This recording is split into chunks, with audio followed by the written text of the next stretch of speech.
মাম্মা আজকে কি রান্না করছো? ডিমের পোচ।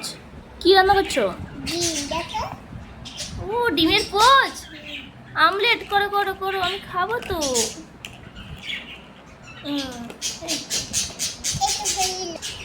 হয়ে গেছে রান্না মামা? যাও দাও আমাকে প্লেটটাই দাও মামা। যা ডিমের পোচ পড়ে গেল তো। আমাকে স্পুন দাও, ডিমের পোচ খাবো।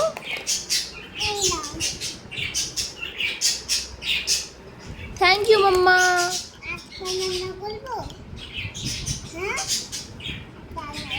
ফার্স্ট টাইম ফারমিনের হাতে রান্না ডিমের আমলেট। আর কি রান্না করছো না? ক্যারেটের হালুয়া। ক্যারেটের হালুয়া। বাই করো সবাইকে।